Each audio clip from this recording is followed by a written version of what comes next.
अस्सलामुअलैकुम dear students, my name is Mohammad Kamran Khan. आज का जो हमारा लेक्चर है वो है chapter number 7 second year math vectors पर। ठीक है, आज मैं आपको कुछ कंसेप्ट हैं वो आपको बताऊंगा कि स्केलर क्या होता है। सबसे पहले हम कहते हैं कि व्हाट इज़ स्केलर। ठीक है बच्चों, तो स्केलर की डेफिनेशन है कि a quantity which has magnitude only is called scalar.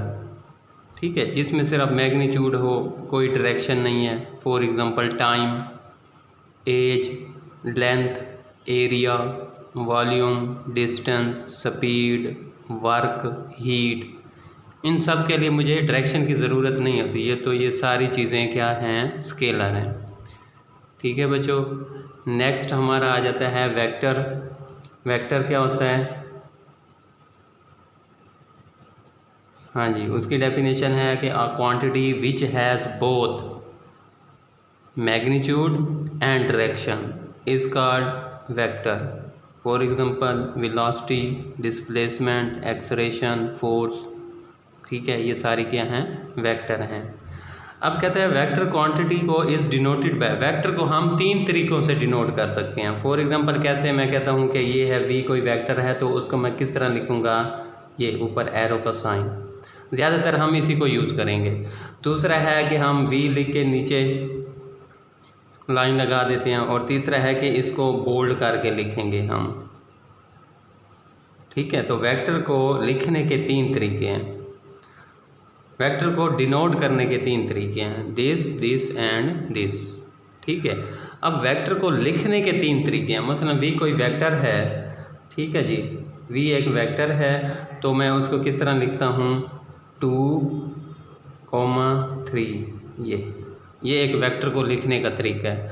ठीक है, अगर इसको ओपन करके लिखूँगा तो कैसे लिखूँगा, 2i + 3j। ठीक हो गया बच्चों। अच्छा, मैं एक और वेक्टर ले लेता हूँ। हाँ जी, वो है 1, 5, 7। ठीक हो गया बच्चों। वेक्टर को आप इस तरह भी लिख सकते हैं। अगर इसको मज़ीद इसको ij की फॉर्म में लिखना चाहे तो आ जाएगा i + 5j + 7k। ठीक है, अगर मैं एक w लेता हूँ, वो है वेक्टर, हाँ जी, 2, -2, -5, तो उसको हम किस तरह लिखेंगे। ठीक है, वो आ जाएगा 2i - 2j - 5k। तो ये था वेक्टर को लिखने के 2 तरीक़ों से हम लिख सकते हैं। डिनोट हम 3 तरीक़ों से कर सकते हैं। ठीक हो गया बच्चों। अब आ जाते हैं वेक्टर में, एक तो मैग्नीट्यूड होता है और एक उसकी डायरेक्शन होती है। मैं कहता हूँ कि ए कोई वेक्टर है फ्रॉम ए से पी में, पी की तरफ ए कोई वेक्टर है, यानी कि ये आ गया ए बी वेक्टर। ठीक है, एरो का साइन हमें शो करता है कि इसकी डायरेक्शन कहाँ से है। तो इस वेक्टर की डायरेक्शन कहाँ से है, ए से बी की तरफ है, तो हमने लिखा ए बी और ऊपर तीर का निशान लगा दिया कि इसकी डायरेक्शन ए से बी की तरफ है। अच्छा जी, अगर मैं ये लिखूँ ए बी और डायरेक्शन इस तरफ कर दूँ, तो इसका मतलब है ये एक वेक्टर है, इसकी डायरेक्शन क्या है, बी से ए की तरफ। ठीक हो गया बच्चों। अच्छा, अब ये 2 वेक्टर आपस में, यानी कि इसको अगर मैं बराबर नहीं है, क्यों नहीं है कि इनकी डायरेक्शन अपोजिट है, यानी कि A B vector is not equal to B A vector के। ठीक है, ए बी ए के बराबर नहीं है, क्योंकि उसकी डायरेक्शन अपोजिट है। ए की डायरेक्शन है ए से बी और बी की डायरेक्शन है बी से ए की तरफ। ठीक हो गया बच्चों। चलें जी, अब अलबत्ता A B is equal to होता है -ba के। A B is not equal to B A, but A B is equal to -ba। Negative sign ये शो करता है कि आपकी जो है ना, ए बी की जो डायरेक्शन है वो बी ए के क्या है, अपोजिट है। ठीक हो गया बच्चों। नेक्स्ट है मैग्नीट्यूड ऑफ ए वेक्टर। जी बच्चों, मैग्नीट्यूड ऑफ ए वेक्टर। ठीक है, ए बी कोई वेक्टर है तो उसकी मैग्नीट्यूड को मैं किस तरह डिनोट करूँगा, ए बी वेक्टर है, इसकी मैग्नीट्यूड को इस तरह ए मॉड, ठीक है, ए मॉड रिप्रेजेंट करता है मैग्नीट्यूड ऑफ ए वेक्टर, यानी उस वेक्टर की मैग्नीट्यूड क्या है। मैग्नीट्यूड का मतलब होता है कि उसकी लंबाई क्या है, लेंथ क्या है। ठीक है बच्चों, फाइंड कैसे करते हैं वो ज़रा देखना। मैं कहता हूँ वी एक वेक्टर है, हाँ जी, 2i + 3j + 4k, ठीक है। तो ये कहता है इस वेक्टर की मुझे मैग्नीट्यूड बताओ, तो वो क्या होगा, स्क्वायर रूट i के साथ जो है उसका स्क्वायर प्लस j के साथ जो है उसका स्क्वायर प्लस k के साथ जो है उसका स्क्वायर कर लें, ठीक है। अब इसको सॉल्व कर लें, यह आ जाएगा 4 + 9 + 16, तो यह आ जाएगा स्क्वायर रूट 29, तो ये उसका मैग्नीट्यूड आ गया, ठीक है। ठीक है बच्चों, तो ये उसका आपके पास मैग्नीट्यूड आ गया। वी वेक्टर है 2i + 3j + 4k, ये जो है ना 2 3 4, ये इस वेक्टर वी के क्या हैं, कंपोनेंट्स हैं। इसको हम क्या कहते हैं, ये वेक्टर वी के क्या हैं, कंपोनेंट्स हैं। नेक्स्ट है बच्चों direction cosine of A vector क्या होते हैं। एक वेक्टर के डायरेक्शन कोसाइन क्या होता है। मैं कहता हूँ वी वेक्टर है ये वाला, उसका मैग्नीट्यूड निकाला √29 आया। कहते हैं अगर एक वेक्टर को उसकी मैग्नीट्यूड पे डिवाइड कर दें तो आपके पास जो 3 नंबर आएंगे, मसलन 2/√29, ठीक है, जे के साथ ये 3 है तो ये आ जाएगा 3/√29, और ये आ जाएगा के साथ 4 है तो 4/√29। तो इन 3 वेक्टर, ये जो 3 नंबर आए हैं कांस्टेंट नंबर हैं, ठीक है ना, ये है डायरेक्शन कोसाइन ऑफ वेक्टर, एक वेक्टर के डायरेक्शन कोसाइन है। अगर आपने इनको चेक करना है डायरेक्शन कोसाइन स्क्वायर करके ऐड कर दें तो अगर आंसर 1 आएगा तो वो ये आपके डायरेक्शन कोसाइन होंगे। तो इनका स्क्वायर करके ऐड करें तो आंसर इनका 1 आता है बच्चों। जी बच्चों, नेक्स्ट है यूनिट वेक्टर क्या होता है। तो इसकी डेफिनेशन है a vector whose magnitude is 1, ऐसा वेक्टर जिसकी मैग्नीट्यूड 1 हो उसे हम क्या कहते हैं, यूनिट वेक्टर, ठीक है। वी कोई वेक्टर है, इसकी मैग्नीट्यूड क्या होगी, वी मॉड, और यूनिट वेक्टर इसका क्या होगा, इसको किससे डिनोट करेंगे, वी हैट से। और ये किसके बराबर होगा, अगर एक वेक्टर को उसकी मैग्नीट्यूड पे डिवाइड कर दें तो आपके पास जो वेक्टर आएगा उसे हम क्या कहते हैं, यूनिट वेक्टर। ठीक हो गया बच्चों। नेक्स्ट है नल वेक्टर या ज़ीरो वेक्टर, ठीक है। तो इसकी डेफिनेशन है कि a vector whose magnitude is 0, ठीक है। तो उस ऐसा वेक्टर जिसकी मैग्नीट्यूड आप निकालें, मसलन वी एक वेक्टर है, मैंने इसकी मैग्नीट्यूड निकाली तो आंसर 0 आ गया, तो इट मीन, ठीक है, V is a null vector या ज़ीरो वेक्टर, ठीक है। नेक्स्ट है नेगेटिव वेक्टर क्या होता है। अगर ए कोई वेक्टर है, ठीक है, तो ए कोई वेक्टर है तो ए का नेगेटिव वेक्टर को किससे डिनोट करेंगे, -a से।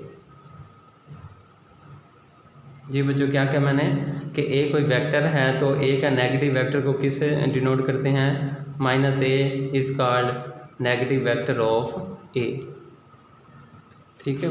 नेगेटिव वेक्टर मैंने बताया था कि ए कोई वेक्टर है, ठीक है, तो इसका जो नेगेटिव वेक्टर होगा वो बच्चों क्या होगा, ये वाला -a, ठीक है। इनकी मैग्नीट्यूड तो सेम होगी, मसलन ये यहाँ से अगर मैं 5 है तो इसकी भी 5 होगी, लेकिन इनकी डायरेक्शन ऑपोजिट होती है, ठीक है। अब आ गया इक्वल वेक्टर। जी बच्चों, इक्वल वेक्टर क्या होते हैं। मैं कहता हूँ 2 वेक्टर हैं ए और बी, वो आपस में बराबर होंगे इफ़ एंड ओनली इफ़, ठीक है, कि ए वेक्टर वो पैरेलल हो बी वेक्टर के, एंड और दूसरा क्या हो कि ए का magnitude is equal to B का मैग्नीट्यूड, यानी कि उनकी डायरेक्शन भी सेम हो और उनका मैग्नीट्यूड भी सेम हो, ठीक है, और वो पैरेलल भी हों। मसलन ये एक वेक्टर है, दूसरा वेक्टर ये है, पैरेलल हो गए, ठीक है, इनकी डायरेक्शन भी सेम है, ठीक है, और इनका मैग्नीट्यूड भी सेम है, ठीक है, चाहे वो इस साइड पर हैं चाहे अगर वो इस साइड पर हैं, यानी कि ये कर लें, ठीक है, यानी उनकी डायरेक्शन भी सेम होनी चाहिए और वो पैरेलल हों और उनका मैग्नीट्यूड भी सेम हो, यानी कि 3 कंडीशन हैं। Equal vector parallel, equal vector की 3 कंडीशन हैं कि एक तो वो पैरेलल हों, जैसे ये है या ये कर लें, डायरेक्शन सेम हो और उनका मैग्नीट्यूड भी सेम होना चाहिए, तो तब हम कहेंगे कि दो वेक्टर इक्वल हैं। अच्छा, नेक्स्ट है बच्चों पैरेलल वेक्टर क्या होते हैं। मैं कहता हूँ दो वेक्टर हैं ए और बी, ये आपस में क्या हैं, पैरेलल हैं। तो इसका मतलब है कब होगा, अगर ए वेक्टर पहला वेक्टर बराबर हो सम कांस्टेंट के बी वेक्टर के। ठीक है बच्चों, तो ये कंडीशन है कि अगर दो वेक्टर पैरेलल हों तो इसका मतलब क्या होगा कि A is equal to B some constant के आपका ये ज़ीरो के बराबर नहीं हो सकता, बाकी आपका पॉजिटिव नेगेटिव कुछ भी हो सकता है। अगर आपका के जो है ना, के आपका ग्रेटर देन ज़ीरो है यानी पॉजिटिव है, तो ये जो पैरेलल वेक्टर होंगे इनकी डायरेक्शन सेम होगी। ठीक है, सेम डायरेक्शन में होंगे। ठीक है, जैसे फॉर एग्जांपल ऐसे कह लें, डायरेक्शन की सेम होगी। अगर के लेस देन ज़ीरो आता है तो ये ऑपोजिट डायरेक्शन में होंगे पैरेलली, ऑपोजिट डायरेक्शन। ठीक है बच्चा, अगर एक इस साइड पर है तो दूसरा क्या होगा, इस साइड पर होगा। अच्छा बच्चों, आगे है लाइक वेक्टर और अनलाइक वेक्टर। लाइक वेक्टर क्या होते हैं, ऐसा वेक्टर जिसकी डायरेक्शन सेम हो। ऐसे वेक्टर, दो वेक्टर जिनकी डायरेक्शन सेम हो लेकिन मैग्नीट्यूड सेम ना हो। ठीक है, जिसकी डायरेक्शन तो सेम हो लेकिन मैग्नीट्यूड सेम ना हो, तो ये लाइक होंगे। और ऐसे वेक्टर जिनकी डायरेक्शन ऑपोजिट हो, मसलन ये है और दूसरा ये है, डायरेक्शन ऑपोजिट हो। ठीक है, बेशक उनके जैना सेम मैग्नीट्यूड हो या ना हो, इससे कोई फ़र्क नहीं पड़ता, लेकिन डायरेक्शन ऑपोजिट होगी तो वो अनलाइक वेक्टर कहलाएंगे। जी बच्चों, नेक्स्ट है position vector of A point. एक पॉइंट का पोजीशन वेक्टर क्या होता है। किसी भी पॉइंट का पोजीशन वेक्टर निकालने के लिए कोई रेफरेंस पॉइंट होना चाहिए, यानी एक फिक्स्ड पॉइंट होना चाहिए। मसलन पी कोई एक पॉइंट है, ठीक है, तो इसका मैंने पोजीशन वेक्टर फाइंड करना है। ठीक है, तो मैं कहता हूँ ये एक पी पॉइंट है, तो इसका पोजीशन वेक्टर क्या होगा, मैं कहता हूँ ये एक फिक्स्ड पॉइंट ओ है, तो ओ से पी की तरफ ये वेक्टर, इसको मैं कहूँगा पोजीशन वेक्टर और इसको डिनोट करूँगा ओ पी से। ठीक है, यानी कि इसका जो हेड होगा वो पॉइंट पर होगा और इसकी जो टेल होगी वो फिक्स्ड पॉइंट ओ पर होगी। इसको कहते हैं ये पोजीशन वेक्टर है, किसका, पॉइंट पी का। नेक्स्ट है बच्चों triangle law of vector addition. ठीक है, मैं कहता हूँ कि फ़र्ज़ करते हैं, सपोज करें ये वेक्टर ए है, ठीक है, और ये वेक्टर एक बी है। ठीक है, मैंने इन दो वेक्टर को ऐड करना है, तो मैं क्या करूँगा, पहले वेक्टर की हेड को दूसरे वेक्टर की टेल से जोड़ दूंगा, यानी इसको आप इधर ले आए तो ये बन जाएगा आपका बच्चों ये बी वेक्टर आ गया। क्या क्या, एक वेक्टर ए था दूसरा बी था, तो मैंने इनको ऐड करना है, तो मैं क्या करूँगा, पहले वेक्टर की हेड को दूसरे वेक्टर की टेल से जोड़ दूंगा, तो इनका जो रिजल्टेंट वेक्टर होगा वो ये होगा, इसको आप सी का नाम दे दें। ठीक है, तो सी वेक्टर जो बराबर होगा वो क्या होगा, ए प्लस बी वेक्टर। ठीक है, तो जो रिजल्टेंट वेक्टर वो होगा वो किस तरह का होगा, जो कि पहले वेक्टर की टेल्स को और दूसरे बी वेक्टर की हेड को आपस में मिलाएगा, ये है रिजल्टेंट वेक्टर। जी बच्चों, अगर आपके पास दो पॉइंट हैं ए और दूसरा पॉइंट, पहला पॉइंट ए है दूसरा पॉइंट बी है, तो कहता है ए बी वैक्टर फाइंड करो। तो ए बी वैक्टर का फार्मूला होता है कि ओ बी माइनस ओ ए, यानी कि position vector of O B minus position vector of O A. अब इसको मैं प्रूव करता हूँ कि ये फार्मूला कैसे बनता है। ये वही वेक्टर एडिशन से ही बनेगा। कैसे, मैं कहता हूँ कि ये पॉइंट ए है, ये पॉइंट बी है, ठीक है, मैं कहता हूँ ये ओ पॉइंट एक फिक्स्ड पॉइंट है, ठीक है। तो ओ ए जो हैगा, ए का पोजीशन वेक्टर को हम किससे डिनोट करेंगे, यानी कि इसको आप इससे मिला दें, ठीक है। तो ये ओ ए एक पोजीशन वेक्टर बन गया ए का, ठीक है, तो ये आ गया OA। ठीक है, अब बी का पोजीशन वेक्टर क्या होगा, OB। ये आ गया आपके पास OB पोजीशन वेक्टर, और ये है आपके पास AB वेक्टर। ठीक है ना, AB फाइंड करना है तो A से ये B की तरफ ये है ये। ठीक है बच्चों, अब इनको ऐड तो करो। ये देखो OA AB, OA plus AB is equal to OB। Vector addition से ये देखें, OA वेक्टर है, दूसरा क्या है AB वेक्टर है, तो इसके A वेक्टर की हेड को AB वेक्टर की टेल से मिला दिया। अब जो रिजल्टेंट होगा वो पहले वेक्टर की टेल को और दूसरे वेक्टर की हेड को मिलाएगा आपस में।